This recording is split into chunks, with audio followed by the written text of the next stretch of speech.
Welcome to this episode of Chatting with Staxx. I'm your host, Bill Staxx, and today I got Jeremy, PeeWee, and Repo. What's up, man? What's up? How you guys doing? What's going on, brother? What's going on? Good. Same What's shit. up, just Repo? What's up, day. Jeremy? What's up, my brother? How are you? I'm good, bro. Man, hey, how I'm you good. guys doing? Doing great. Outstanding. Thanks for the shout out today, Repo. Appreciate it. What do you shout they out to? blocked a little bit of that video on me. Yeah, I know, because of the music. I did a little video about this podcast coming up on my YouTube, and asked them to follow Staxx and a couple other people I got. Cool. And Right I on. had music playing in the background, so they copyright blocked part of my video. Yeah, they're doing a lot of that blocking lately. Yeah, A lot. yeah, they are. It's political, a lot of it. Shit, they're trying to block the Brothers for Life page. Wow, you saw that, eh? No, You know, yeah, I think brother. it was.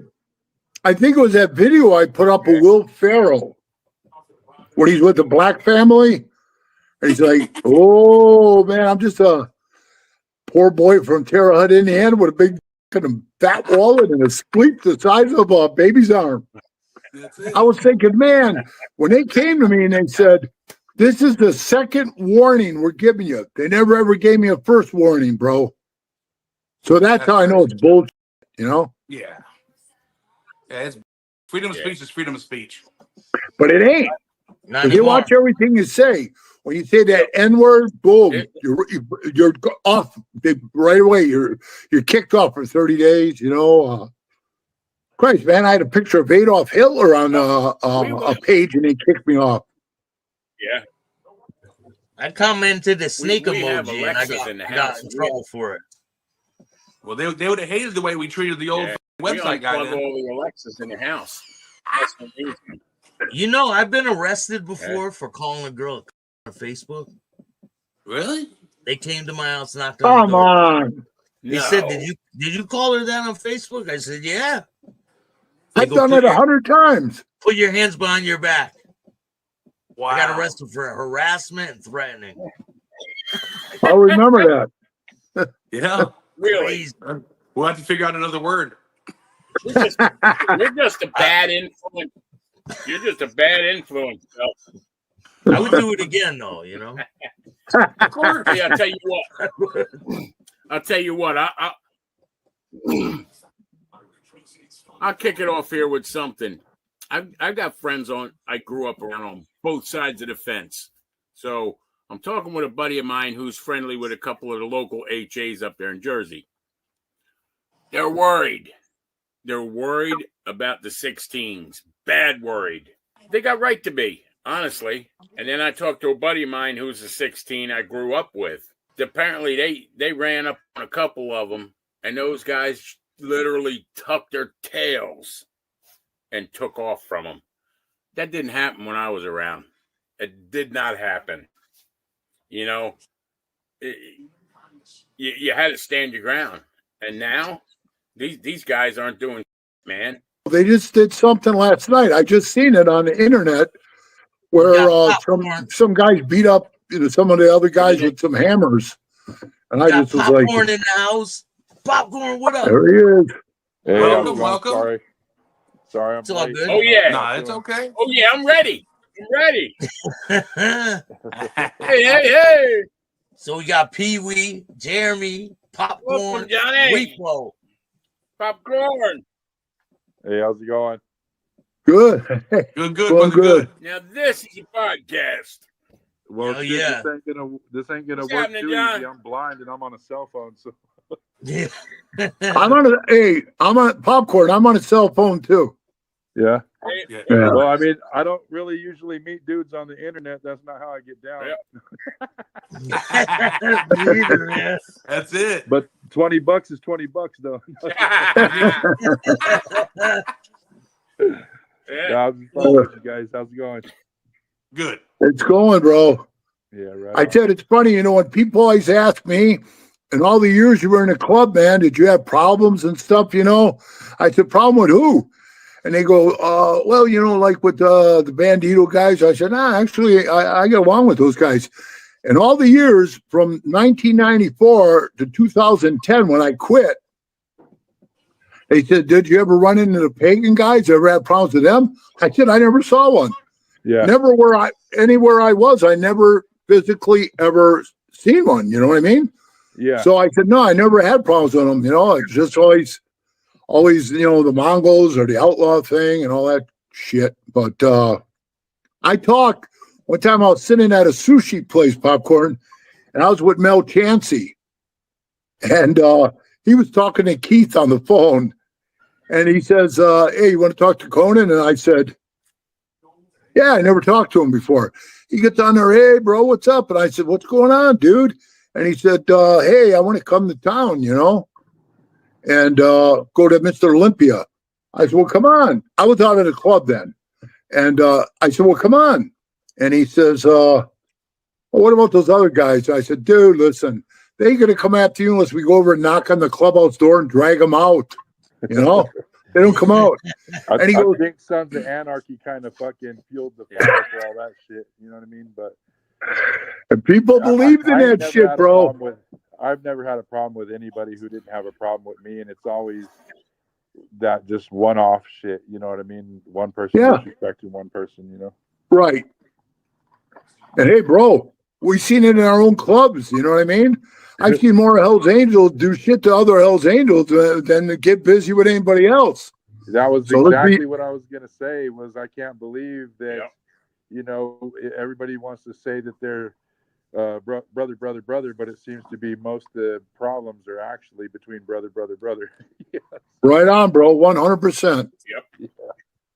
100%.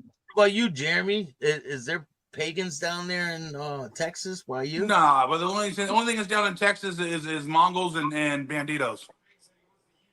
The Cossacks down there. Well, yeah, we don't count them. But they're like a home.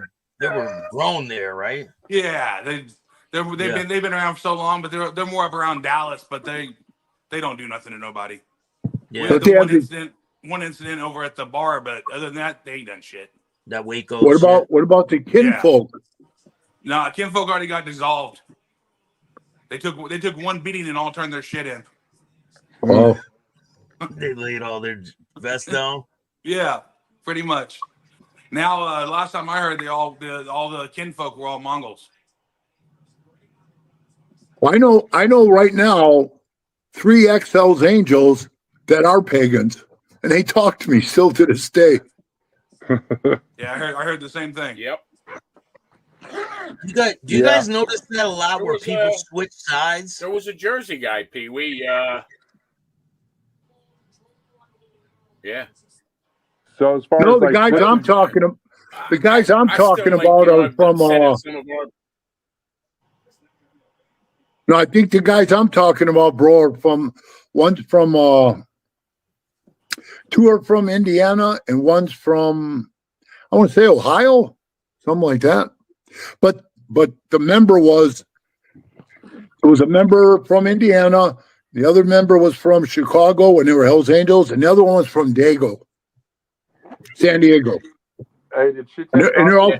You're right. The one gone. And Jersey's, I think 2 guys that were Jersey now.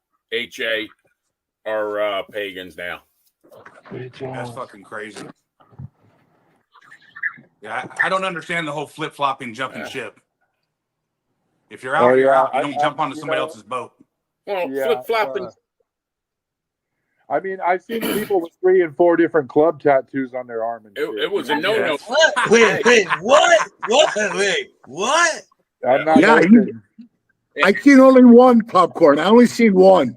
He comes to my house. His name is Andy, and he's an old man. He's like almost 80 years old, and he's got a Charlie on his arm, and he's got the Bandido one up on his upper arm. He was a Memphis outlaw. Then he quit the Outlaws and he joined Little Rock Bandidos, and that's the last club he was in. He had both tattoos. It freaked me out. You seen someone with 4 different clubs on their arm?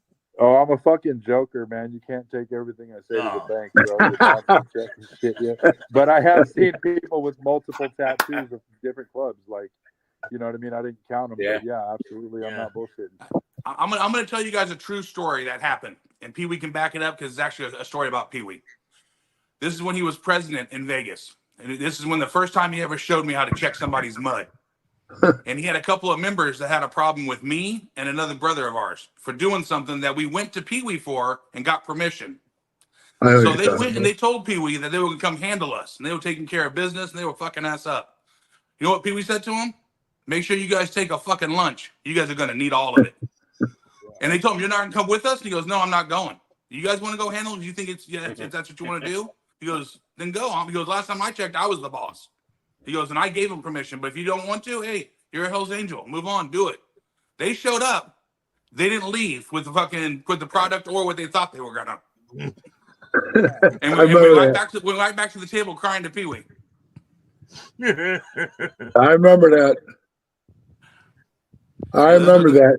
Oh yeah, and after that, their respect level went out the window because they basically came, and this is when I guess you just call me an associate or just a hang around or whatever because I wasn't in the club or even remotely getting in because Pee-wee wouldn't let me. I told him he wouldn't like it. Yeah. Well, exactly. Pee-wee's exact words to me was, "Why?" He goes, "You have every benefit of being with us, other than sitting at that table with all the drama." Yeah. He goes, "But I take you everywhere. You go to every party. You go to every event. You go any place you want to go. Why? There's no gain to it for you." And those words always stuck with me. Always. Well, I listened to PopKorn. I listened to PopKorn's interview with you, Billy. Yeah. And PopKorn, you hit it right on the head, man. I was listening to your podcast, and you explained. I'm not going to go through the whole thing, but you explained it so perfect about the prospecting part with the bikes and the bullshit. Yeah. And I was thinking, that's why I try to tell him, why do you want to do that, man? Just stick around and have fun. Nobody's going to tell you what to do. Right. You could tell me and PopKorn what to do because we're prospects. Yeah. But you had the ability to have fun. Then the fucker moves to Texas and joins the Bandidos. Man, I was when I did my first interview. Obviously, you're just having a conversation, so you don't prepare for this shit. But come to think of it, like I actually remember being young as hell and seeing a biker backing his bike out of the driveway. I must have been 9 or 10, and I had the balls to ask him for a ride. You know what I mean? And he gave me a ride. And I didn't even fucking remember that story till I started trying to think back on some shit to talk about. But whoever the fuck that biker was, man, that motherfucker definitely put a path to my life. You know what I'm saying? And what, was he in a club? I have no clue. He was just an old tweaker backing a Harley on his driveway. You know what I mean? And I was old. Get on, kid. We chased the ice cream man, begged him to throw ice cream out. We didn't even have 25 cents for a popsicle. So, you know what I mean? If I seen you riding a horse or anything, fuck, it'd be the first time I'd seen something like that. I'd fucking ask you for a ride. You know what I mean? I think that's how I got my first ride on a boat, all kinds of shit. You know what I mean? Just like, hey, you hop on? Hell yeah. So let's go down the line. What made you want to join Repo? What made you guys want to join a club? We're all kind of quiet. For me, I grew up in New Jersey. Was New Jersey and Pennsylvania. I was right on the borderline, and where I grew up, it was breeding pagans. Always was breeding pagans. Were the dominant two clubs. There was Warlock. You had like Jersey Iron, Bandanas, a few other smaller ones that wound up getting overtaken by the pagans. Actually, they shut them down. You're either patching in or you're patching out the hard way. And I had went to multiple events, and I grew up with a guy who's actually a diamond for the pagans, and our kids went to school together, and I just saw some of the shit that he went through. And when I would be at events, just, kind of how they were treating some of and I knew I worked with some of them. And like I say, PeeWee, I worked in the union. I was over in Philadelphia. I used to see Gorilla on the jobs, when he was the top top dog out there. And I just didn't like the politics that they had back then. Late 80s, early 90s. I was going up New York, a lot of HA events I used to go to. And that's just the way that I wanted to go, you know. At that time, little did we know now, but that seemed like the way to go. Like they were the most together club, and they wound up being just as fucked up as the rest of them, if not worse than the rest of them. Right. What made you want to be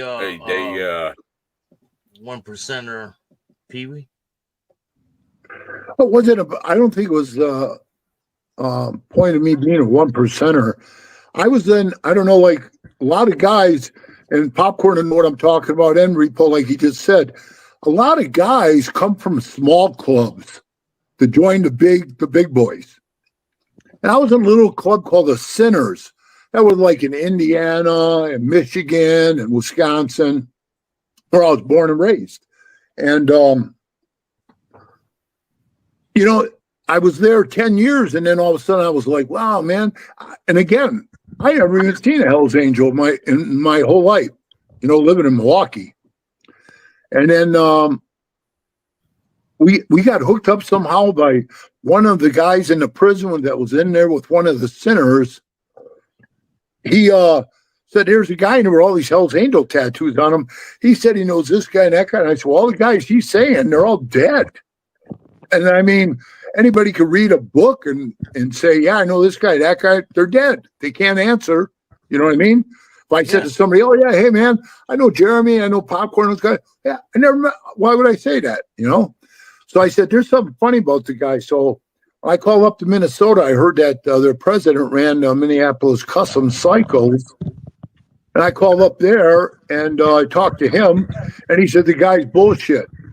So when our guy took care of it in the prison, it kind of gave me a foot in the door to where they were talking to us. And then I seen him for the first time, like in 1991 was the first time I ever saw one. And I just literally walked up to him. I was still in the Sinners, and I was thinking, man, I want to be one of these guys, you know? And it was a big event. There was, which these guys all know that these clubs, there was the El Forsteros, there was the Galloping Gooses, there was Hell's Angels, Hell's Henchmen at the time, Sons of Silence. And really all those clubs that were there really didn't get along with the club I didn't get along with, you know, which at that time was the Outlaws. So when I got there, we got jacked up by the Sons of Silence first. And then they kind of let us like pass off, and they told us, hey, come to our campsite if you guys ain't scared, you know, that kind of shit. And we showed up there, and they're blasting guns and doing the whole thing, going in there and they're playing cards. And the guy's name was No Mind, their national president. And you know, Jeremy knows me and Repo. I barely saw them drink at all. And this dude had me drinking Wild Turkey with him and all kinds of shit. So when we left there, we went back to the racetrack. And the Angels were racing, and I just walked up to Ralph by the fence, and I said, hey, man, what do I got to do to be you? And he says, where do you live? I said, Milwaukee. He said, move to where we are. And I walked back, told my guys, I said, I'm going to do that, you know. But little did I know, man, like some of these guys, they have the story. The same shit I hear from PopKorn, Jeremy, all, you know, you go there, and I mean, these guys did the most fucked up shit, you know. I mean, like, just not watching the bikes is one thing. Like PopKorn said, watching the bikes, you know, I was one of those guys who, you know, I could see him like, hey, get me a drink. And, you know, that to me, that felt like kind of like a bitchy thing, you know, like I was being punked out like some bitch. Get that. Hey, I'm not bitching about cleaning the clubhouse or watching fucking motorcycles or even knocking somebody out or even doing, like PopKorn said, doing what we got to do. But, I mean, getting the fucking drinks and then, I mean, bro, this is going to crack all you fuckers up, man. I mean, I got a 45-minute lecture from Pat how I'm not cut out to be a Hell's Angel because I didn't stock the fucking cooler with Budweiser. Come on. No, So, I get it. yeah, I'm not bullshitting. So, Yeah, you Wearing made a wire post the whole on time. Facebook. You're in yeah, I'm trouble. like, hey, man, send me over to beat somebody up, shoot some. Yeah, but you seriously tell me I'm not cut out because I didn't stock the cooler with fucking beer? Right. So that's the shit that was kind of getting under my skin. And it was kind of like, this ain't cutting out. And after 14 months of prospecting, he called me in the room and he says, yeah, you're just not cutting it, man. So we're going to let you go. And you come back in a year, you can try it again. And I just stood there for a minute. And I looked down the table, and this is the part. This is the part that threw me, man. All of them were sitting at the table like this, their heads down. Nobody could even look at me. And I thought, you chicken shit, you chicken shit. That fast. So It's over. I hung up my rocker, and he said, does he owe us any money? And they said, no, matter of fact, we owe him some money. So they paid me what they owed me. Then I said, that dude owes me money, and that dude owes me money, and I fucking want it. And they said, he goes, I'll make sure you get paid. I said, okay. And they did pay me. I waited the year, and then after the year was over, about a year and a half, I went back. I said, hey, can I come back? And he says, one of the guys doesn't like you. He hates you. He don't want you back. And it's got to be 100%, And I said, yeah. Well, why don't you let me and this guy go out in the backyard and, get busy? And he goes, PeeWee, I'm not going to let you kick the shit out of him. He's still a member. And I said, okay. So I blew it up, and I came back like 3 months later, and he's talking to me. He says, come down to the clubhouse tonight. We'll see if we can hash this out. Bro, I get down there, man. It's 10 below zero, Minnesota, right? I get up to the door. I'm knocking on, freezing. And he opens the door, and I'm standing right here in front of the door, and he does one of these. And he slams the door in my face. I just start walking away. Pat runs out, no, come back. I was like, fuck it, man. And then a couple years later, that dude got tossed out of the club. Then Pat goes to me, hey, come on back. I had a really bad feeling about him. You know what I mean? That gut feeling telling you, ooh, this thing will be good. And the Frisco guys were great to me. Really, they were. And they were like, come to Frisco.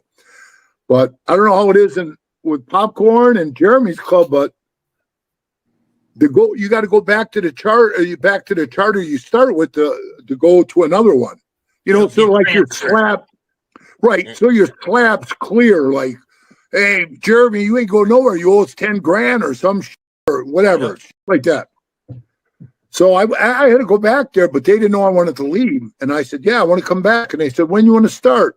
It was like in October when I was talking to them. I said, how about the first of the year? But I don't want to do it here. I want to go to Frisco. And they like freaked out, man.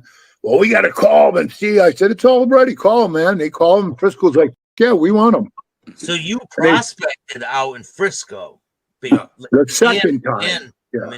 In Minneapolis. And I couldn't believe when I got there, they made me a hang around again after they know me for almost 9 years, But they made me hang around again. But it was short, like 3-4 months. Then I went to doing the prospects again. You got to do a year.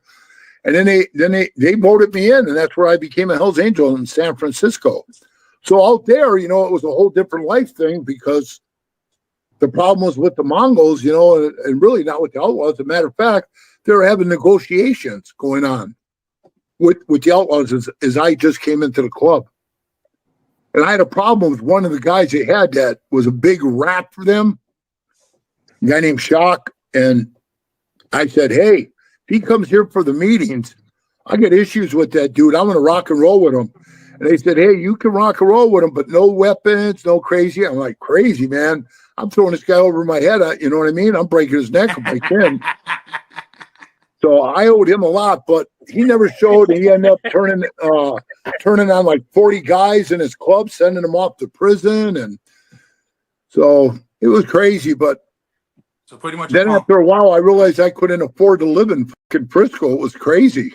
And Pat did the same thing, right? Turned on all these. Pat did the same thing, turning on a bunch of members. Pat did the same thing. He turned over and he got 20 years. And they said, well, hey, if you rat, we'll cut your time, He turned over like 42 guys me, I was one of them included. Now, hey, I don't mind, you telling shit about me if you're going to rat on me. At least rat on me for the shit I did. Don't make up shit. He tells them I'm the Midwest distributor of methamphetamine. I wish. I would have been making so much money. This time, now it makes sense why the feds kept sending full-patch Hells Angels that were rats wearing wires on me. PeeWee, I'll sell you a pound of meth for $6,000, man. I'm telling you. I said, I don't even do this shit. I don't know anybody who buys it. I don't give a shit if it's $2,000. Every time I seen this punk from Arizona, he was trying to sell me a pound of meth. It was the feds. Yeah, the DEA, right? Dave Dobbins, right? No. It was a guy Before they called Mesa Mike Kramer. That's a punk's name. But I fucked up. I did fuck up because, and I'm sure every one of you guys would have done the same thing. I was standing there and he says, yeah, this Mexican dude, he fronts it to you and you just pay him when you can. Well, hey, man, I'm thinking to myself, I'll burn the dude. I'm sure I could find somebody to sell it for me for like $3,000. And they can make the rest of the money. I don't give a shit. So I fucked up and I said to him, okay, go get it. This punk jumped on his bike and took off because I was driving tractor trailers through Arizona at the time. I stopped now here's how the feds work. They called him and said, PeeWee's going through town. Call him. Because he never calls me, bro. He calls me, hey, what are you doing? Where you at? I said, it's funny you call. I'm going right through your town. He goes, let's get lunch. So that's how the whole book works. I fucked up. I told him, yeah, go get it. He comes back and he says, he doesn't have it ready. He'll have it ready in 45 minutes. And I said, fuck it. I didn't want it anyway. I jumped in my truck and I left. Now, when I got indicted on the fight with the Mongols, the feds came in and they said, hey, we think we're going to charge you a conspiracy to purchase methamphetamine. And I said, Yeah, right, I go, prove it. Right? And they played that recording. That punk was wearing a wire. So if anybody should be pissed off, I had 4 of those fuckers in the club trying to set me up. Or more than that. Yeah, but it's all behind me, you know what I mean? But yeah, look at the biggest guys like Pat, he had it all going. And you know what? They only knocked 10 years off his sentence for all the guys he ratted on. I mean, come on. What the fuck if you're going to be a big rat with a big chunk of cheese in front of your face, at least you can, get 100 guys or more. He threw out 42 guys to him for 20 years because he didn't think he could take it. And I'm thinking, man, I did 3 years for a fist fight. And he's still living in the same fucking place. Right. And he goes on that Secret of the Angels things and tells some bullshit story again about me with the bombing thing. Yeah. That set me off, bro. Because the guy who did it, he said that you bombed the guy who did it, the clubhouse, right? He said you bombed the clubhouse. No, a tattoo parlor. Yeah. The tattoo I wasn't even there, Billy. I wasn't even there. It was a guy named, and I'm saying John Dirks. He's dead. He OD'd. Why Pat wouldn't even say it? Hey, this guy John did it. No, man, he still has it out for me, and he says, "Who better to send but the trust? To see his loyalty, Prospect PeeWee." I'm like, what?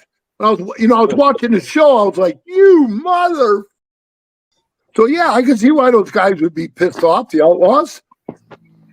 But I'm telling you guys, I didn't do it. He's probably one of the figures that they'll kill you or something. The outlaws will kill you. He's putting that info out there. Hey, the only thing Pat said that was true, I sold my house to an El Prestero. He did his time. He did 30 years in prison for this, for selling meth. I sold to him under the table cash. And like a dumb fucker, because you think you're trusting all your brothers, Pat says, hey, man, I went to his going away party. When he's going to prison, I think he was already rolling. He already had a bite of that cheese. I said to him, man, bro, 20 years, that's a long time. And he says, well, you know what, PeeWee? You do the crime, you got to do the time. I said, wait a minute, didn't Tony Beretta say that? I thought it was a Beretta saying. And he goes, yeah. And I said, well, you're a true man, bro. that you take that 20 years, not knowing that I was making a deal. And he says to me, what are you going to do with your house in Minnesota? I said, I already sold it. To who? I said, the guy's name. And he goes, oh.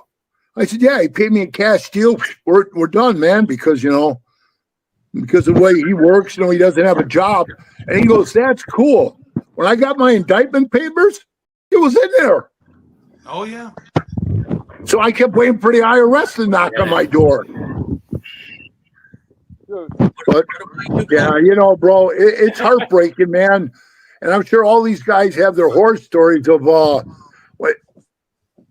you say, hey, man, these are all my brothers. I love my brother. I trust them all. But you can't trust them all. And it's hard to trust again. Once you get by one guy, right, Jeremy? And PopKorn knows too. Once you get, you're a little gun shy, but you got to suck it up and go, we got to do this again. Hoping this guy is more solid than the last punk that wore a wire on you. And now you find out this guy's the same way.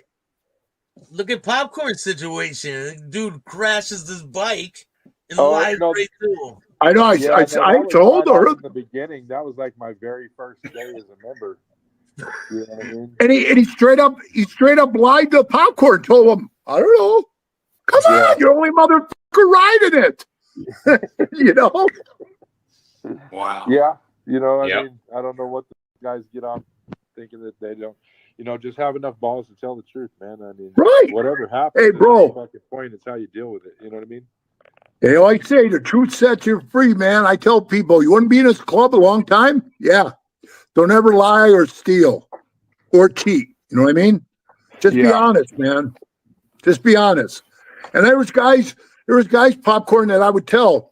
I already knew what they did. And Jeremy knows the guy, Trey. He was spun out. Now, I thought it was meth, but he was on Adderall. And he was running our T-shirts, bro. He broke up with his chick, which was his accountant. She brought over the paperwork and showed me he ripped the club off for $40,000. I was wondering why we didn't make any money off the T-shirts. Dude, hey, I had the guy come to me and he says, hey, I don't know how to tell you this because I'm so embarrassed, man. I had to take a job out working nights at McDonald's, and I just don't want none of the guys to find out because I'm working fast food. So I feel bad for the dude or whatever, but he moves into a nicer house. He buys a brand new bike. He gets a fucking nice car for his old lady. And what McDonald's, by the way? You know what I'm saying? Going tomorrow, apply. It came out in the wash that he had his hands in the money pot. You know what I'm saying? And doing what he was doing to the nation out of dollars and put them in his own pocket. You know what I'm saying? Wow. Yeah. You know what I mean? That goes down the road as soon as it's exposed. But, if I was going to be the tough guy, I would not pick a 1% motorcycle club to start finger. You know what I mean? Come on, man. No, come on. And you said it. Right. And you said it yourself, PopKorn, in that interview I saw. You said they put you as a treasurer and you didn't need their money. And because you know why, though? You're solid, bro. Me, I'm not saying I would have stole the money. I just didn't want to handle it. So that's why I never, ever wanted that job, Yeah. I mean, if there was a ton of money rolling around, but, I mean, maybe larger chapters or something are doing more dollars or whatever. But I mean, dude, by the time you throw a party, sell a bunch of T-shirts, you done drank all the profit. You know what I mean? Right. I've never seen a party make money. Breaking even was celebration. Right, bro. And paying dues. Everybody's like, hey, what do you pay for dues? In Vegas, we were paying $50 a week. That's $200 a month, bro. For every there. And how many members were there? $50 a week. How many members? 12. 12 members. The more the chapter's going to need to lean on. Don't forget the idiot. Don't forget the prospect dues. Hang around. Yeah. That's and then all the idiot assessments. 12. That's $600 a week. That's 600 a week. Yeah, this week, 300 next week, 500 the week following. That's That's $20,000 a year. Yeah, I mean, no, that's tipping the waitresses, man. I mean, don't start getting your head too deep into the money. As soon as I came around the lifestyle, you know, all the titties and beer and fun was cool, but that little brain in the back of my head was going, the Wizard of Oz is rich. You know what I'm saying? There ain't no way in hell. And know what? You know, that gets you back to, oh yeah. So, you know, hey, check this out. You know how society is ran off of hate, right? Black, white, poor, rich. You know, they train you to hate the other guy, right? Well, that's just a control tactic. You know, as long as they got your groups whittled down, you're easier to handle. You know what I'm saying? And I feel like it's the same thing with the motorcycle clubs. I wouldn't be surprised if there was 10 Wizard of Oz's, one from each faction, sitting back on a giant stack of cash and saying, did you get your guys to hate my guys this week? Cool. Job well done. Because as long as everybody's fighting, nobody's getting along. You ask a 1% biker what his purpose is for doing what he's doing, and the only commonality is going to be the enemy. That's it. That's the only commonality. Some dudes are in it to ride a bike. Some dudes are in it for this. Some dudes are in it for that. But everyone will tell you the op. Right. That sounds like a force-fed message. Yeah, PopKorn's right, man. PopKorn's right, 100%. You gain those people, right? You know, I was out front of the Harley shop one day, and I had patchitis. I was a new member, you know, and there was a guy who was in a different club, you know, a pretty respected high faction.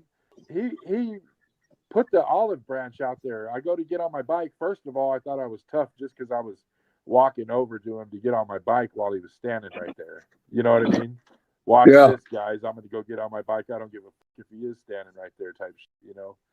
And then the dude, he must have had some years on him in the club because he goes, hey, sure is a nice day today.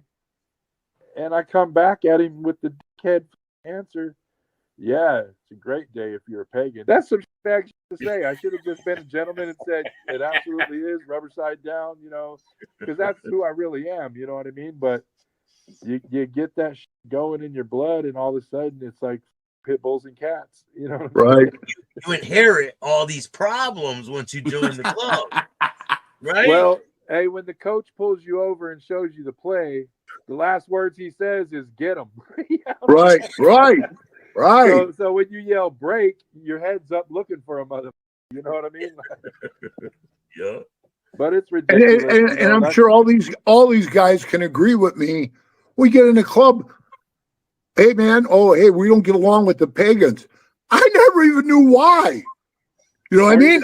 I mean, why? I should have said why. What happened? But right, PopKorn, your brain's like, oh, okay. Well, hey, you know, we don't get along with the Outlaws. Why? Well, all I can remember is this: sitting in Sturgis with Sonny, and he says to me, we had a truce with the Outlaws, and something happened up in Canada. So the truce was off. And I was sitting there, and Sonny came in, and he says, I just got a phone call. The truce with the Outlaws is off. And I said, oh, yeah? And he goes, yeah. He goes, you know something, PeeWee? And that man was in the club 60 years. He looked at me, and he says, you know, every time we had a truce with those guys, we're the ones that always broke it. Really? And I looked at him, I said, it was us? And he goes, yeah, every time. But it's just like, I didn't even know why we were fighting with them anyway. And then, I go to San Francisco, and now it's another ball team. You know what I mean? Oh, we don't get along with the Mongols. Why? Well, I hear the story about, the guy with the chick, it's over a chick. Then I hear one guy say, no, it's over the bottom rocker. I mean, honest to God, we're killing each other over a bottom rocker? Even a chick? Come on. You got to be kidding me. And I get along. I just met PopKorn. He's cool. We probably get along great in the bars. We're not hating on each other. I met Mooch. Mooch is super cool, man. I dig the shit out of Mooch. And what he's doing right now is really cool. That show called Patch. I'm going to plug it for you, Mooch. He's with XL's Angel, right? Yeah, I don't know that kid came in at. Well, he says he was in earlier. He must have been in prison or something because I don't remember him from when I quit in 2010. You know, I don't remember him, and then he left in 2018. I was already gone 8 years. So you brought up Mooch, and I've only got to shake his hand once, and it was at a birthday party in I believe it was LA, and I was still a prospect, and that's why I laughed when I heard you say his name, because it just brought back the memory of going out there for this party. And you know, I said when I was a prospect, I was so fucking stupid that every time they said it was time to go to a party, I thought I was included. So I was excited to go. You know what I mean? And, I know what you mean. Yeah, man. And we go out there. Oh, and, you were included. What's that? Yeah, you were included.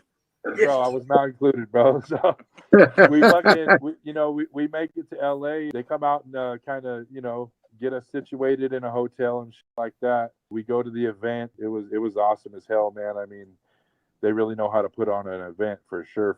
You know what I'm saying? Tons of bikes, tons of girls, tons of beer, brews, bikes, everything. At the end of the night, everybody had their fun. We make it back to the hotel, and brothers just start, Patch members start disappearing to their rooms with the girl or with whatever. They're just all disappearing, you know what I mean? And before you know it, there's nobody in the lobby, and this is one of them elevators you have to have a key card to get in and go up, and I don't have one. You know what I mean? I was a prospect. I was supposed to be sleeping on somebody's floor. Right. Been there, brother. I end up trying to sneak sleep in the lobby, get kicked out like 3 or 4 times all through the night. Security just keeps throwing me out. By the time sun comes up, I got to go get coffees and breakfast for brothers, and you know what I'm saying? Yep. Nobody gets. Yeah. They all abandoned me.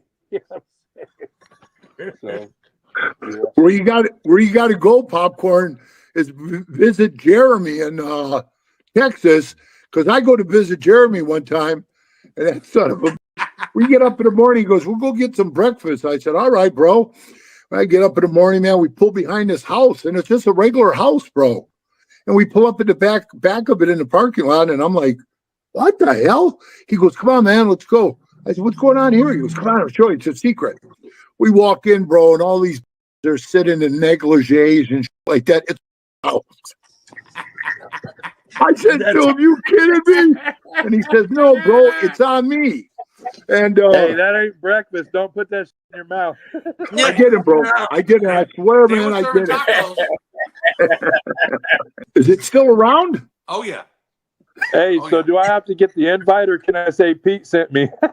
Yes, it is. No, I'm going. I'm going to come. I'll go with PopKorn goes. I'm going. And then we'll bring. Oh, now see, you're engaged. You get married now, Repo. You got to be a good guy. Yeah. Yeah, I know. Hey, Jeremy, I don't want that view. I don't want that Puerto Rican Italian. Hey, Jeremy, what made you want to join after PeeWee warned you about all? Yeah. Because I'm half. Maybe hold, bro. I should have listened. The biggest thing is, I was young, real young when PeeWee started teaching me. It meant, pretty much, most of my life was around what PeeWee had going on. We'd go to California, and we'd go everywhere. I couldn't tell you, the Frisco Clubhouse for parties. We'd go to all these different places. If PeeWee was going, I was right next to him. It didn't matter what the was going on. Then PeeWee, I left Vegas, and PeeWee had his problems, and it kind of escalated to, started meeting a couple of guys, riding. I was riding independent, a little small group, and the small group turned into meeting up with the Bandidos, and then it was on. And I told you, man, when you introduced me to that guy who sold you the truck, I says, "Don't start hanging around with these guys," because I knew there was a support club for the Bandidos. I said, "Yep, don't join these guys, Jeremy. It's going to grow to something different." And then he tells me, I joined those guys. I go, "You son of then I don't talk to him for like not a long time, but like a year or so. Next picture I see standing by a giant Bandido 1%er thing, and he's got the patch on. I'm like, oh, this son of a. Yeah, it was that year of prospecting. She couldn't talk to me. Yeah. Then he came out and visit me. And it was funny, PopKorn and Repo. You got to hear this. He come out to visit me. He's all proud. He's got the pants, Bandido. I see you were proud, bro, who you were and stuff like that. And I didn't say nothing, did I? Nope. And hey, I even stuck a big old Bandido sticker on my refrigerator in my clubhouse. Yeah, Monster stuck a Vago one on there, and all these. So I says to him, yeah, that's cool. About 2 weeks later, he calls me. He said, hey, those guys me royally. I said, hey, it happens, man. And it was probably the best thing that happened to you, bro. Best thing. Life hasn't been better since. I just want to tell you, I don't wear that support shirt you gave me anymore. That's one of the questions I want to ask you guys. How is your life now that you're not in the club anymore? The best I've ever had it. Who's going first? Go ahead, PopKorn. Go ahead. I mean, honest to God, man, it's like this right now, like this conversation. This is what I joined a club for. It wasn't widespread. It wasn't there. It wasn't, only that, like just hanging out with guys and doing something cool is what this is supposed to be about. You know what I'm saying? Right. So now that I'm not in a club, I tread lightly trying to pay respect or at least not disrespect, because I'm not that sour puss. You know what I mean? That's out the club and hates the club. I have problems with certain individuals, but that's definitely not the nation. But it is hella nice to be able to just hang out and ride my bike. I mean, yeah. By a proxy, it's hard because I don't have a bunch of dudes on my phone no more. I don't have a bunch of people to ride with. I don't have anybody to call for whatever. You know what I'm saying? And that's the convenience of being in a club. Hey, I'm not going to pay to have this carpet installed. I'm going to throw a barbecue and have my brothers over. You know what I mean? Yeah. And get the goddamn carpet laid. You know what I mean? Right. Like so it's harder for sure, and I miss that. But at the end of the day, man, I'll bring my kids up a million times because I'm in love with my children, man. Right on, bro. You know what I'm saying? To know for a fact that I was hanging my neck out there with children it's got me mad at myself still. There's all kinds of shit that could still come down, RICO and indictments and shit. Right. Years. That's years I gotta hope that's not happening, right? Right. I worry about the same thing, brother. Yeah, but it's nice to be able to look at anybody and compliment their bike or listen to you guys' stories and just agree that we have so much commonality that it's spooky. You know what I'm saying? Like if you took everybody's cut off and then threw them all in a goddamn big ass Woodstock party, you probably wouldn't have a single fist fight. Right. For real. He's 100% right, bro. Because like I said about the opening the door things, how members will hold the door because we're respectful men, right? You're going to hold the door for somebody. So tell me where the disrespect starts then. You get all these like-minded dudes together that know how to say please and excuse me, then how's it going to pop off? Yeah. It doesn't. You know what I'm saying? You infiltrated by wannabes who say they're like that, and then you got people trying to somebody's old lady, do stupid shit like that. You know what I'm saying? Well, that's not a part of what was really going on. But if you could actually have the guys that were supposed to be there, without that middle hatred, then they would be able to enjoy what we're enjoying right now, dude. You know what I'm saying? Do you still have so you inherit their problems once you join? Do you still have problems with the opposition that you used to have? I have a problem with any grown ass man who stands 8 inches away from my body with any form of disrespect. You get close enough for me to punch you, I'll punch you. Stay the fuck away from me and I won't punch you. And it ain't going to be because of what you're wearing. You know what I'm saying? I always used to say, you can call me cupcake the wrong way. I'm fat. So you say cupcake, I instantly say, yes, please. But you could say it the wrong way. I could read between the line. So you know what I'm saying? So you don't have to have a patch on for me to be mad at you or hate you. It's going to be that personal line of disrespect. I said in that interview, I got a friend who's going that way, and I don't like to name drop, so I just won't, but he's going that way for a heavy presence, and it's not pagan. And I've congratulated the out of the dude. It's almost sad that once he does, become a member, I'm pretty sure that, at least our social media presence probably have to go away because people stalk Facebook. And another thing too about the, you didn't stock soda in the fridge good enough to be a 1%er or some shit. It's so sad to watch so many good guys go down the road because of some tard in a position to send people down the road. And his personal feelings get hurt and his personal beliefs. I wish that it was way more panel style, like cut and dry. If these are the rules, stop if you wrote all the rules, stop adding them. Don't add them as you go along. If you want to join a club and you get in there and you read the rule book and you break one of those rules, you should have to pay like the rule book said. But all of a sudden, Steve don't like how your old lady talks, or Steve don't like how you ride, or Steve don't like how many beers you had, or whatever the Steve. Steve ain't the nation. You know what I'm saying? Right. And if there's a Steve out there, I didn't mean that. You know what I'm saying? But you know what I'm saying? Like, it's always this personal ideology, and then they use their power to push it when that's not what the it was for, and that's what ruins chapters, man. Right. You know what I'm saying? If PopKorn's 100% right, man.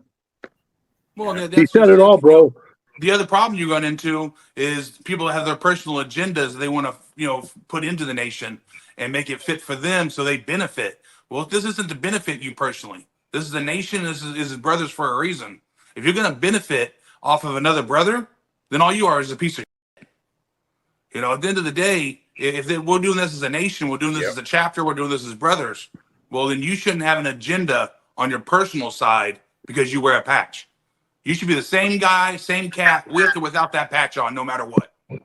But you know what? Like PopKorn says, when you come around, you're looking for that brotherhood, the camaraderie, Yep. That's why I did it, really.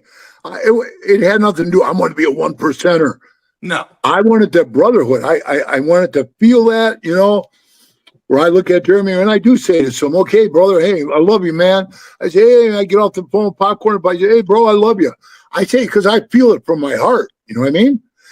And when a guy's coming around, I tell people, why do you treat that dude like a piece of... Well, he's just a prospect. But listen, he's going to be your brother in his club someday. I don't treat him like... I never treated nobody like bro. No. Nobody. No, never. And I can tell you this, Pat Banner got his truck blown up.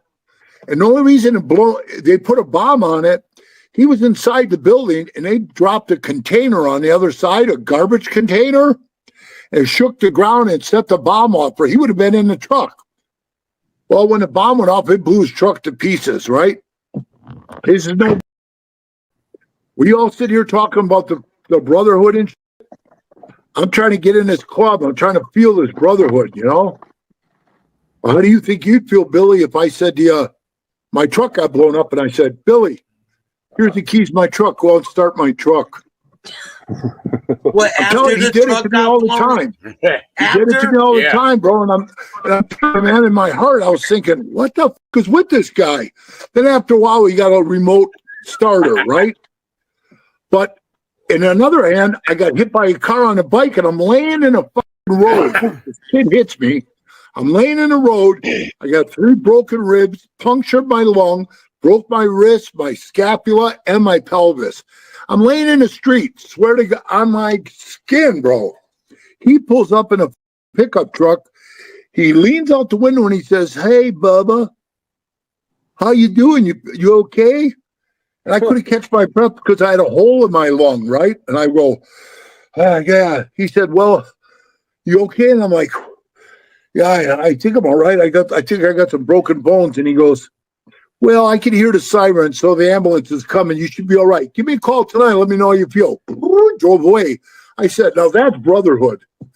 You know? Yeah. You wouldn't even get out of the truck, bro. And then That should have told me up here, get the out of this. That's what it should have told me. This ain't for me, man. But I wanted it up here. I wanted it in my heart so bad, you know? Yeah. And I stayed there and I did good things. And like PopKorn says, I don't badmouth the guys. I'm just saying it's a certain guys. Like he said, there are good guys, man, that still respect me in the club and love me and stuff. And then there's these young talking son of a that, you know, they wouldn't have the balls come up to my face and say some they say. 68 years old, I'll cave their face in, you know what I mean? But Exactly. Yeah. just a number, bro. It's just a number, you know. I still got these. Oh You yeah. see, I think Repo inherited a whole different set of problems than the rest of the guys on here. Being in Philadelphia and everything that was transpiring, how they got the sign, how the Pagans got the Hells Angels sign, and everything was going on. The president gets killed. Oh, yeah, That's that was a shit show I for think sure. we A lot more than that. That wine. Hey, do you hear me, PopKorn? Well, That's The it. worst thing was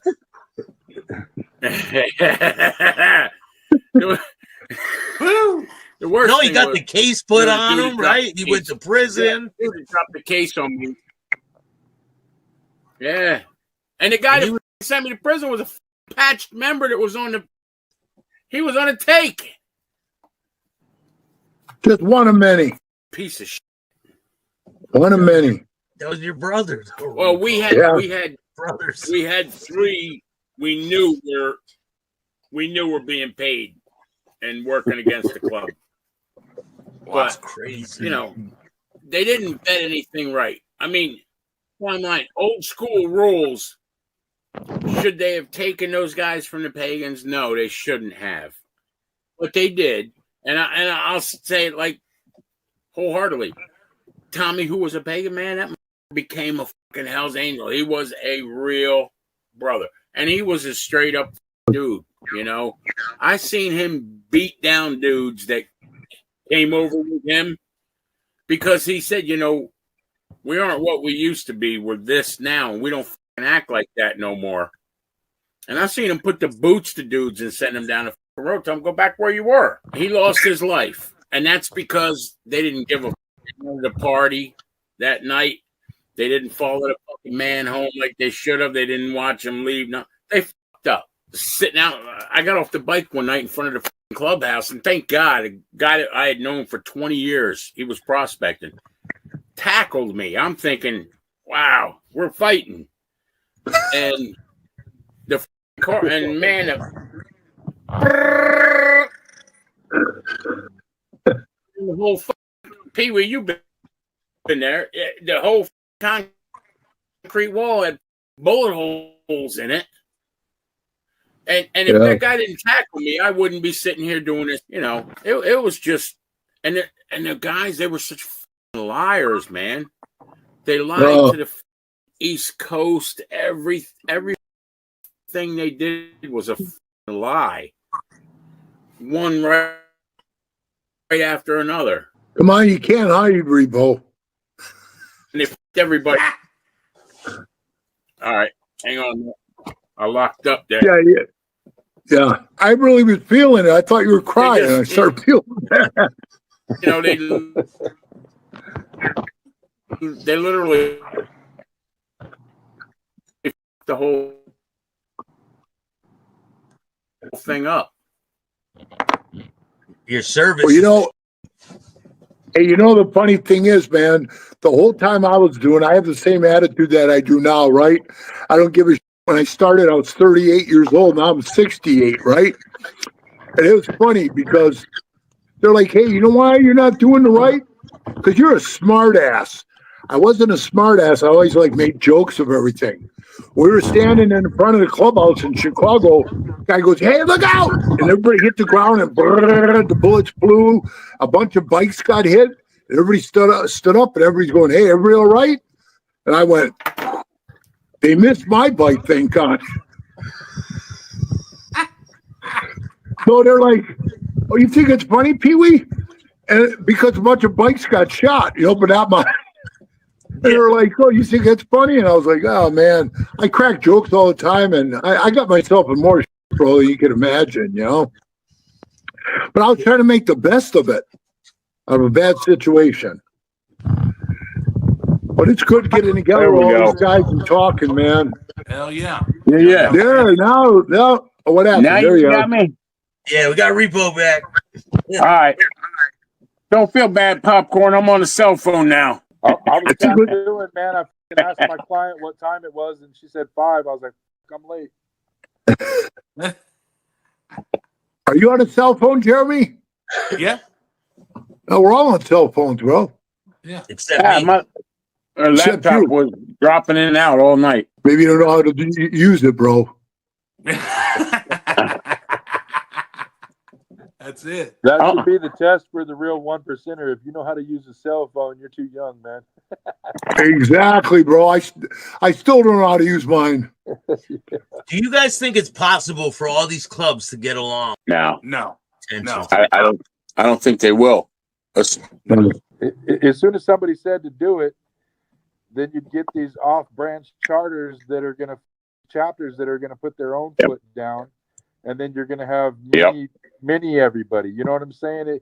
The mini Pagans, the mini this, the mini that. You know what I mean? You'll have some offshoot where they said, "I'm not fucking listening. They can come get my cut," but they're going to, have to try to take it or whatever. And it's just it's that Pandora's box, man. I think what it is it takes a lot of maturity to be able to hold your head up after walking away. I think if you walked away and you hang your head when you say you did it, I think that shows a huge immaturity and a lack of growth. Right on, bro. For real, man. And I'm not saying that because I'm part of that crew. I'm saying that because I'll still go up and talk to a patched member about his day or whatever. I'm not going to be a subservient dude. I'm not second rate, second best, none of that. You know what I'm saying? But I could just say with all honesty that one thing about myself is I'm honest to myself. So I could sit there and be too worried about the way I look and stay, because in my heart I feel that, like PeeWee was saying, that gut feeling I shouldn't be here. I shouldn't be here. And whatever that shouldn't be here reason is for you, that's whatever reason that is. Religion, family, whatever maybe you just ain't got it in you like you thought it was, whatever. But you should always tell yourself the truth. You should always be honest to yourself. And I think that if more people would do that, we'd start admiring the 1% nations more, because they'd be more refined. It's not the dudes who are doing it by the book in the way it's supposed to be done that put a black eye on the clubs. It's the dumbasses that come in and want to be just right there, want to be. I didn't try to be anything. It just natural as. I just had a Walmart greeter jacket on, so I worked at Walmart. You know what I'm saying? But there was no script. There was no training. I don't want to hang out with a mother dude that I made. If I had to tell you how to be somebody, I don't want to be around. I'm not your dad. Right. What if you fucking get tired of listening? I'm looking to hang out with people that are just the exact same thing that I am. You know what I'm saying? And it's the wannabes that muddied the water up and shit, so. Well, and the other problem you're going to have is, even if all the clubs got together, all the spin-offs that used to be 1%ers that went and opened another club up and took, those members and became a club, they're going to have the same bullshit. So it's always going to be some drama, some nonsense. And it's never going to change. You know what, bro? I always got mad because I say, hey man, why are we fighting with all these guys? And I can give you a good example. When I had the shop in Sturgis, somebody said, hey man, I saw a couple of Iron Horsemen from Ohio walking down the street. And I said, what's the problem with them? And they, oh man, no son of is this and that. And they're talking all this shit. And I ran across them. I was walking down the street. I ran into some of them. And they were giving me that look like, hey, is this going to kick off or what? I walked right up to them and I go, hey man, I says, what's the bull going on between us and you? I had asked myself, asked them. And they said, we don't know, man. I said, tell you what, come over to my shop. We got upstairs, a house upstairs, a big table. We'll all sit down, we'll talk, we'll hash this thing out. And they looked at me like, we ain't stupid, man. And I said, listen, one thing I am is I'm a man of my word. And I'm telling you this. I'm telling you to come over. You bring there were 5 of them. I said, all 5 of you guys come over, and I'll have my guys up there, and we'll sit down and talk. And I'll tell you what, any one of my guys get up and takes off, I'll take off on him. And they go, why would you do that? And I said, because I just told you, man, nothing's going to happen to you. I give you my word, it's going to happen. So they showed up, and honest to God, we sat down. One guy was being a dick in the club because they still had that old mentality of, we're the best club in the world, we're better than everybody. And man, bro, if you just let that curtain down a little bit, man, that you got more people that would come to you. Like PopKorn said, more people, you draw them in with that brotherhood feeling, which I wasn't feeling. And before you know it, those guys are all sitting there drinking beers, lines, playing cards, and everybody got along. And all of a sudden, hey, the Iron Horsemen are cool guys. Well, you know what? I pat myself on the back for that because I did that. The same thing with when I said, hey, you guys have a USA run every year. How come no other clubs are welcome to our USA run? What do you mean? Well, they say the El Posteros and the Gooses are our friends, but I've never ever seen them invited to any of our functions. So I had to write a motion to the USA to bring the Gooses when we were in the Lake of the Ozarks for an USA run. Remember that, Repo? Yeah, and El Posteros. And they all came, and we had the greatest time. And the saddest part is one of the best El Posteros I knew, Jeffro, was leaving, and he got killed by some drunken kid in a car. But you know what I mean? We all had a great time, man. And they said that was the only time that was ever done. And that's something I can, again, pat myself. Do they still come there? We could have done it. We could have done it with PopKorn and his guys, Jeremy and his guys. But no, man, nobody would open up them doors. Yeah, but even if one chapter did get along with someone else, it, like you were saying, the other chapters won't, right? Right. I mean, me and PopKorn could have been best friends. As I'd be like, hey, what are you talking to him for? And they can all agree with me on that. Yep. I got blood family members that are ranking officers in the clubs, opposite clubs. You know what I mean? And they know it, and I know it, but everybody else didn't know it. You know what I'm saying? Yeah. You know what I mean, dude? People who knew me since I was, 8, 9, 10 years old. Right. Can't talk to them, but definitely.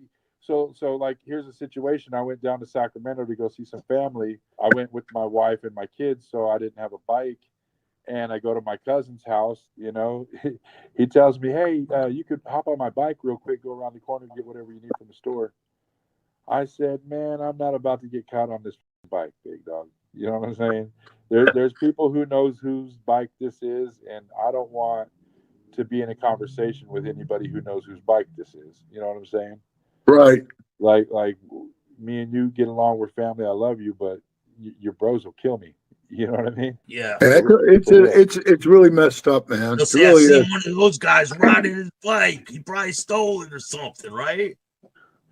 Yeah. I mean, twice I've been offered to ride somebody's bike. I've rode plenty of people's bike, but it matters whose bike it is. You know what I'm saying? My one family member was a sergeant of arms for this particular club, so I knew he was known in Sacramento. You know what I mean? And then about 15 years ago, maybe 10, 15 years ago, somewhere in there, I was offered to ride a president of another club's bike home because he was putting some ape hangers in. What else was he doing? powder coating a part of the bike or some shit, but he needed to keep my bike overnight and offered to let me ride his home. No, thank you. You know what I'm saying? You know, thank you. You know, I just try to think ahead, you know. Yeah. If I seen somebody on a bike that I knew and it wasn't the person I knew who the bike belonged to, at minimum, you're not moving. You know what I'm saying? I got some phone calls to make and make sure we're okay. How hard was it to walk away from it, PopKorn? I'm the type of person that kind of like just pull the tooth, you know, do it fast. You know what I'm saying? Like, this wasn't easy, man, at all. But I that's why I had to do it the way I had to do it. I was at a bar with my brothers, and you know, there's certain things that take place. You know what I mean? Like, yeah, I have kids, but I had kids, but I ain't putting no smut because it's individual based that we were talking about. You know what I'm saying? And the female that I was with at the time, the mother to my kids, she was like everybody's saying in the middle of this, you know. And when I tell her to get the on the bike, it's time to go, and I don't get the support from the people that are supposed to support that. Right. You know what I'm saying? It's just like, you know what, man, I do a lot of risk in the biscuit. You know, anytime you put that cut on, you know what I'm saying? There's a tattoo on my head of a dude who pulled that cut on. He's not with us no more. So it ain't always about jail. You could die doing it. You know what I'm saying? And if I'm going to risk the biscuit like that, it's got to be 100% reciprocated. You know what I'm saying? So I'm also the type of person that I don't want to take nothing from nobody. Okay? If you're so happy with what you got going on that you're willing to push the respect for me to the side so you can continue to be happy, I'm going to let you be happy. I'm going to keep it pushing. I'm not going to try to change the tides and retrain people. You know what I'm saying? So guess what, man? Instead of trying to put a black eye or call some big ass meeting, you know what I'm saying, to get the crybaby right here, you know, I want my dealt with. No, I'm not that type of dude. You know, I just don't invest into shit that ain't already structured. You know what I'm saying? Yep. You got to be a good, respectable person. I'm not going to sit here and teach you how to do it. You know what I'm saying? It's just not my job, and I'm not looking to do that. I'm 44 years old, man. You know what I'm saying? I've tried to fit in. I've done all that. I'm not looking to do none of that. So how easy was it to walk away? It sucked hella bad because there were certain reasons I did it, but every reason that I was in the club was not part of the reason why I left. So it left a lot of reasons why I didn't want to leave on the table. You know what I'm saying? And at the same time, when you make that stand and you leave, I got brothers that I think loved me, I think cared about me, I think they liked me, but they won't talk to me because they're hurt just as much. Because when a dude puts that shit on and tells you he's there, it's for life. You know what I'm saying? So when he backs out of it, he basically lied to you. You know what I'm saying? So all them dudes I let down. You know what I'm saying? And I got to deal with the reality of it. I can't get out of every aspect of taking responsibility. You know, I'm not perfect either, so I got to eat what I got to eat, right? Well, I lied to a million men, told them I'd be there, and I'm not. Okay? I own that shit, though.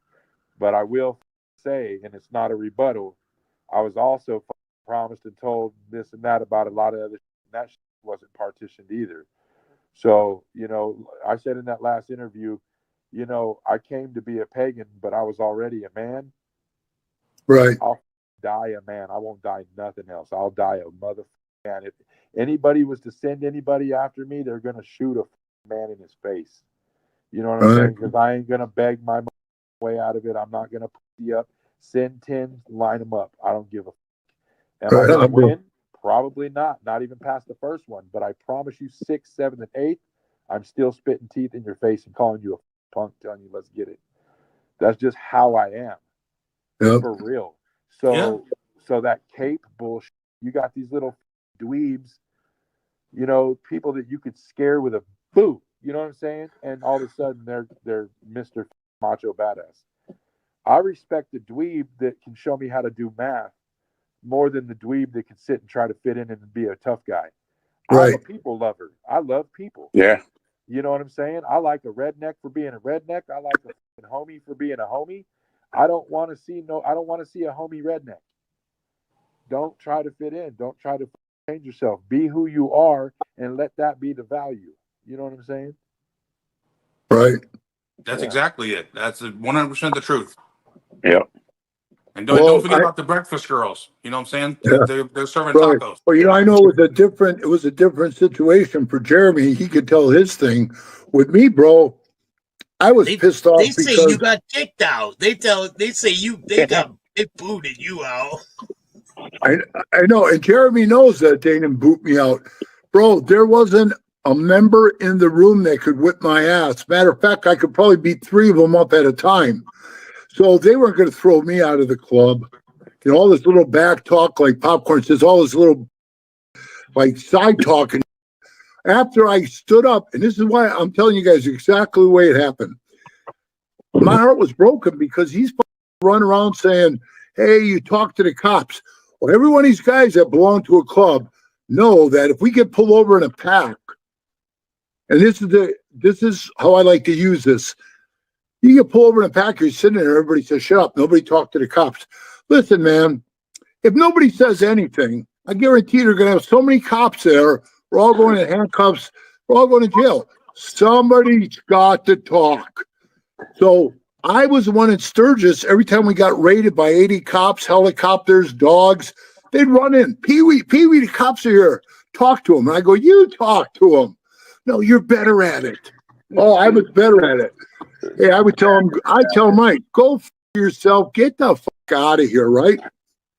And I'd go out there and I'd handle it. Every time I'd handle it. So what makes a change? What makes me change all of a sudden to where now they're saying, oh, you should never talk to the cops. You ratted.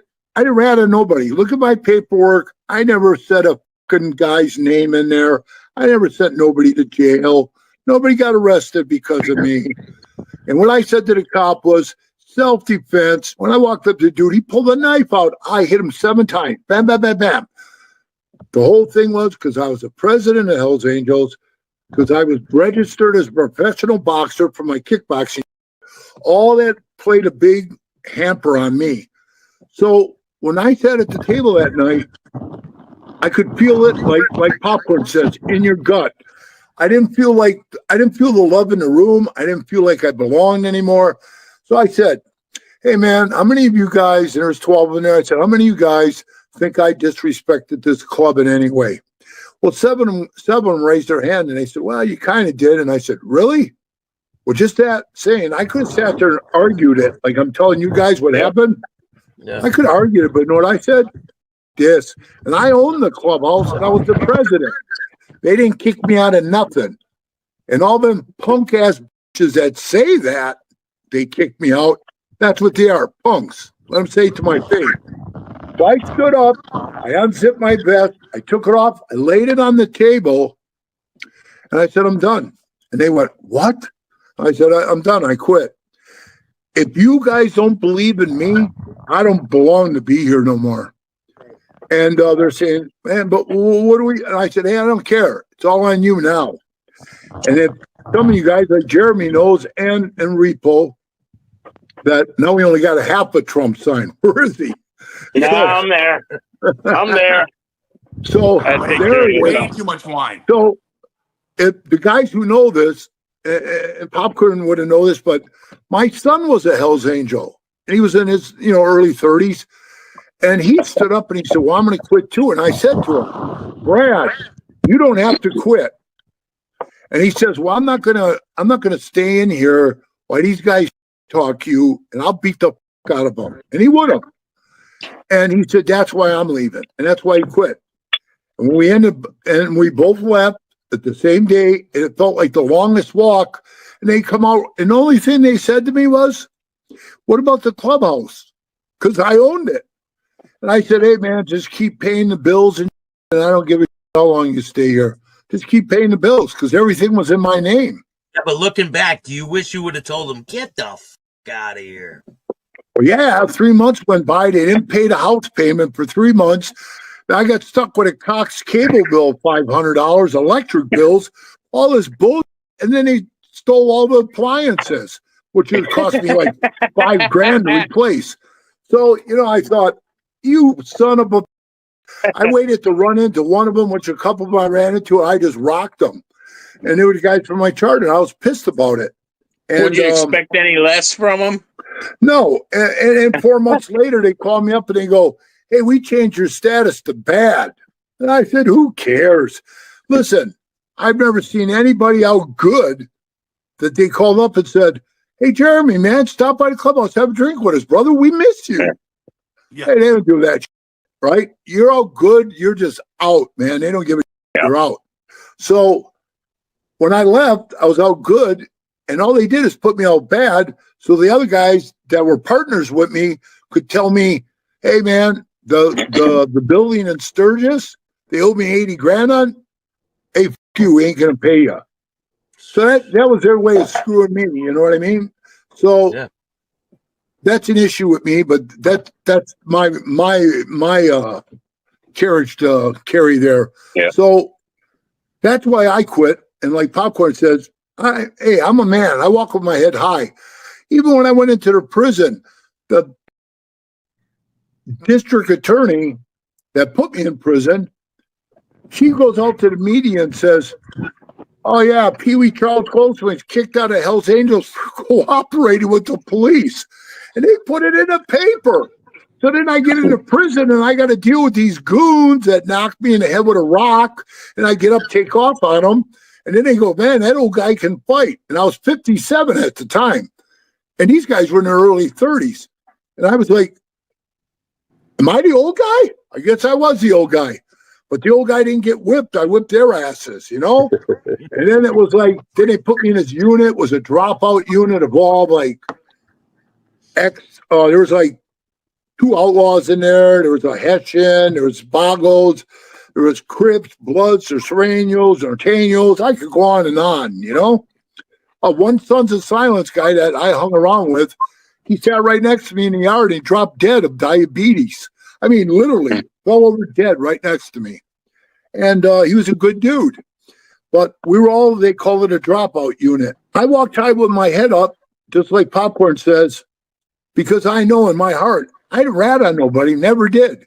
In all the years and all the things. I didn't get pushed out either. You know what I'm saying? Like, I think there's a damn big difference. You know what I'm saying? Like, if you're gonna walk away or let somebody push you off, I mean, there'd just be a different story. You know what I'm saying? Like, right. I don't know. I ain't never been too good at letting nobody tell me what to do or take something from me. You know what I mean? Mm-hmm. Right on, bro.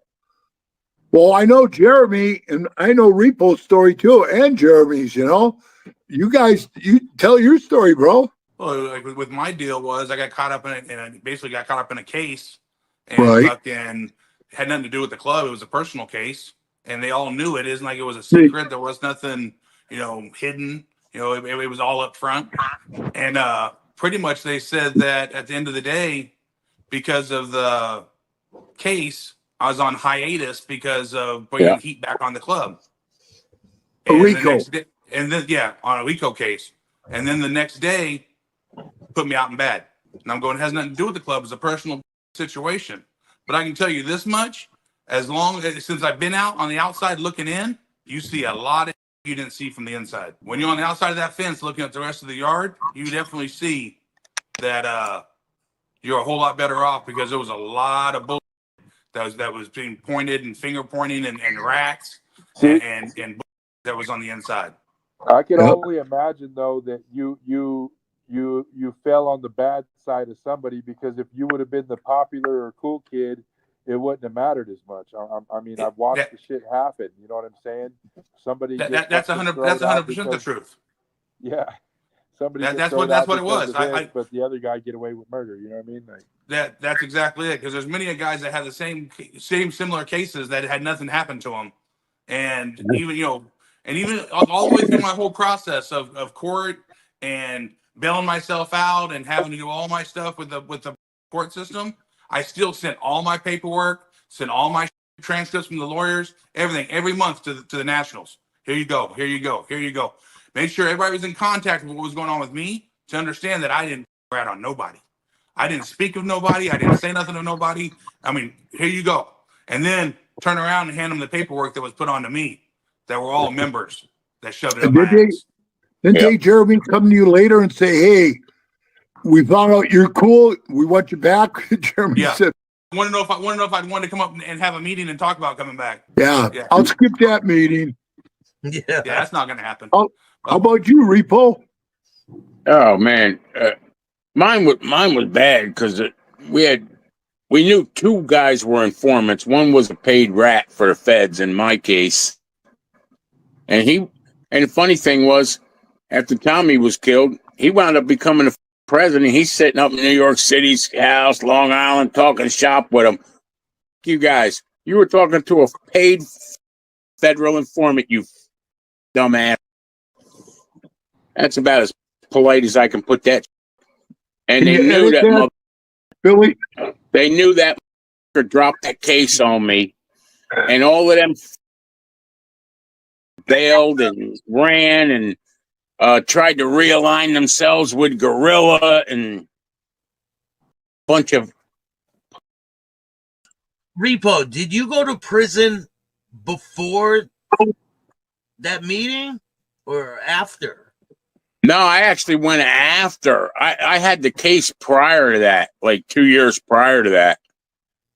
But like Philadelphia takes years to get you processed through everything, and you could have just laid your patch down and said, "Damn, I'm not going to that meeting." I could have said, "Listen, the scumbag detective," and I still remember his name, William McGrody, came to the cell unit I was in the 55th and Pine district, shook the bars. This is your last chance for amnesty. You either tell me what I want to know, or you're going to go to jail for a long time for you didn't do. You already knew I didn't do it, don't you? He goes, "That's right." I said, "Well, listen, man." I said, "Come here. I don't want anybody to hear what I got to tell you." He comes over.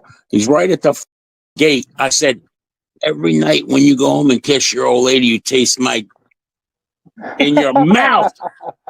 Edit that, bro. Edit that. I pretty much knew then where it was at. That's it. So you go to prison, you get out, and then that meeting occurs. I was there. No, I was there, bro. That's when, there was stuff going on, but there were so many dudes that were bad, and we knew near the end of it, like we had 3 guys that were paid. He could have laid his patch down and said, "F that meeting," right? Oh yeah, I could have put the patch down and f them and wound up walking out of there, but I didn't take the stand. I took the 5th in my case, and there was a co-defendant that from another 1% club that was with that that took the stand.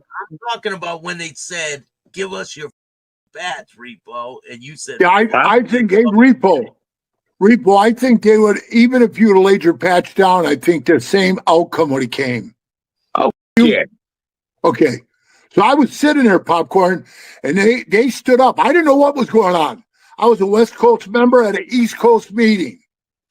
Man, they stand up in the middle of the meeting. This is what I'm talking about. They say, "So did you guys bring all your votes?" And I see all these people doing this. Yeah. Like nobody knows what's going on. 3 charters raised their hand. I got mine. Bro, it's something 3. weird, like you never seen while you were in that club. Yep.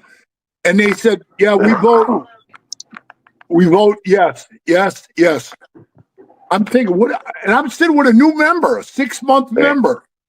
And I'm sitting there, and they stand up and they said, "All right, the rest of you guys didn't bring your votes, so we're just gonna go with the 3 charters that voted." It should have went back. Yeah, they go, "Philadelphia, stand up. You guys take off your patches and put them on a table." And I'm looking around like, what the? You remember what I told him, PeeWee? Yeah. Repo says, "F you, come and get them."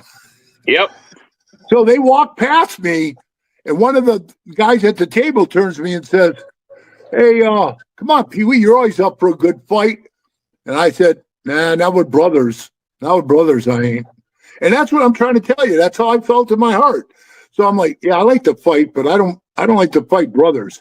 And they walked over, man, and they started fighting, and it was pretty even Steven. Then the whole room got up like a pack of jackals and jumped on him. Yep. And man, they broke one guy's arm. Shit, they broke Repo's jaw, his neck, didn't they? They broke my jaw, my neck, my back. It was horrible. It was horrible. And I'm going to tell you, I said this. The new kid sitting next to me, he looks at me and he says, "What the hell is going on?" And this is what I said, bro. What you're seeing right now is the beginning of the end for all these guys. Yeah. These guys are sharks. They're eating their own. I says, this is embarrassing. I'm sorry you saw this. I'm humiliated. I stood up. Somebody goes, "Where are you going?" I said, "I'm getting out of here." And they go, "Hold on a minute. Ain't that guy with you a tattoo artist?" I said, "Yeah." He said, "Well, we need him to black out." I said, "Get." We left. But that's how bad that went down. Well, yeah. I mean, I would just have this to say. Hopefully, the same dudes with all that goddamn gumption was ready to roll when it was the opposition. You know, because I tend to see that a lot too. You know, somebody have a problem, want to hash it out with a brother real quick, but when they see the opposition, it's never in the right place. You know, right? I'm on probation. Yep. There's always another excuse. You know what I mean? But I didn't like anything to do with putting hands on brothers either. And, right.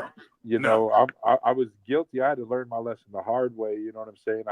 I went there with a brother, and you know, I had to apologize to him when it came out the wash that he did not deserve that. I called him up one day and I said, "Hey, check it out, man. I don't want you to feel no certain way about it. So, you know, just man to man, if you want to meet up, you know, we can get down on the just you can get yours back in type." You know what I mean? Yeah. He says, "No, thank you." You know what I mean? But I do appreciate it. The next time it was time to get down with somebody like that, I just made my own mind up and I said, "Nah, you know, I'm not going to partake." I was told that's how I lost my sergeant of arms patch. You know what I'm saying? Not taking an order. You know what I mean? End up moving up. You know, about a couple weeks later, when it came to realization that dude, not only did he not deserve it, but it took a man to stand on his own and turn down an order. You know what I mean? Because the person, you know, who's passing you on a little what to do, he ain't even around. You know what I'm saying? Yeah. I got boots on the ground. I know what's going on. You know what I'm saying? Right. And I'm not gonna move if I can't lay my head down at night. You know what I mean? Hey, Jeremy, you've been around in some of the times when I would get in those scuffles. And it was funny, PopKorn, because, you know, I've been boxing since I was 11 years old, right? And I won a super heavyweight kickboxing championship. So when these guys would challenge me and I get in these fights with them, I give them a boxing lesson for free, you know? But guys would stand around and say, "Come on, PeeWee, give the guy a chance." I said, "Hey, pick the fight with a boxer." And I would just, I was breaking eye sockets, cheekbones, and everybody, you know. I gave this one guy still in the club, and I hate his guts. And then I hope he sees this. I hate him. He's from Arizona. You know what I'm talking about? And bro, I was standing there talking to Sonny, when he walks by me and says, "You're a." That's what he said to me, bro. I said, "You just call me a." We walked outside. He put his hands up. I hit him one time, bro. His eye bulged out of his head. And, you know, I left the club in 2010. He's still in the club. But I ran into this new kid that just got in the club like in 2015. Now he's out. And he's facing some charges for shooting people. And I was talking to him, and he goes, "Yeah." Then this one guy from Arizona transferred into our charter. And I said, "Oh, yeah, who?" And he said the guy's name. And I said, "Oh, I think I know who you're talking about. I hate that piece." And he says, "Oh, you know him?" I said, "Yeah, I blasted him in the eye, a good one over in Cave Creek." He says, "You're the guy who did that?" And I says, "What are you talking about?" He says, "You know, he wears a patch on his eye. He lost his eye." And I said, "I knew it was a good punch, but I didn't know it was that good, bro." Didn't you say you were at the set of Sons of Anarchy and Charlie Hunnam's like, who the did that to him? Right. No, they came to Cave Creek, And I was standing with Charlie. He came up, he started talking to me. And the guy walked by, and honest to God, his glasses were like this, on his face, because the eye was sticking out so far. It was actually comical, right? And he walked by, and I looked at him. He nodded his head to me, and I nodded mine back. And Charlie said, holy shit, he must have been in a bike accident or something. I said, no, he got there last night at the clubhouse. And he goes, what happened? I said, he said the wrong thing to me. Called me a But yeah, it was funny, man. So when I heard he lost his eye, I says, man, I knocked the guy's teeth out at the wedding chapel. I did 3 years in prison for it. You saw what I did to this punk, I'd be still doing time. Oh yeah, teeth are expensive today, like PeeWee. I got any. Hey, That's it. PeeWee. That's it. Hey, he don't tell the story like that. It was a Red Ryder BB gun. That's it. Right. That's exactly true. This That's is great, funny. man. Yeah, we're gonna definitely do this again. Yeah. 100%. It's been a pleasure, man. It's been awesome. Oh yeah. Yeah, It's awesome. It's a pleasure to meet you, PopKorn. Back Oh, yeah. at you, Pee-wee. And I know these other Same two thing, guys a Bobby. long time. You guys are always welcome, brother. You guys all be safe. Yeah, thank you guys, man. I appreciate you guys. And what's a couple words of advice you would have for someone that's in the club that's struggling, thinking about Get out. Get out. Get the out now. Hey, Get out now. Here's the advice I would give. If you're second guessing it, it ain't for you. It's true. I mean, I would some agree. people belong in it, right? Oh yeah. Oh yeah. And Yeah. and all you guys can agree with me. You know who's the guys who last the longest in the club? They're the guys who don't go anywhere or do anything. They don't shake any Yep. trees. I call them like tree shakers. Like in the movie Cool Hand Luke. I'm shaking the bush here, boss. I'm shaking the bush. So if you're Hey, a bush PeeWee. shaker, a mover, a do-gooder, where you're going out doing shit for the club, you got to watch your back, man, because Yep. they're always scared of you. You scare them. But the guys who stay at the clubhouse, the guys who don't go anywhere, you're going to be in the club for 30, 40, 50 years. Yeah. Hey, That's the PeeWee, truth. Huh? how about you and I write a motion together and we'll mail it to let Pat Matters back in. Yeah. I'll pass on that.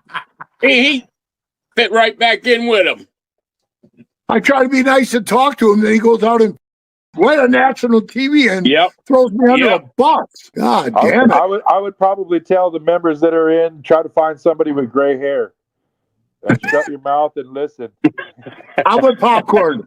You know what That's I'm a saying? good one, man. Look for look for the chrome. Yeah. Yeah, it's not gray, it's chrome. Yeah. And if he's got all of his teeth, don't trust him. Agree again, PopKorn. Yes, yes. Well, And if thank you they guys. seem shady, they most likely are. Well, thank you It's guys. been a I pleasure with you appreciate guys, it, man. Yeah, you Yeah, guys we'll do have it a great again. night.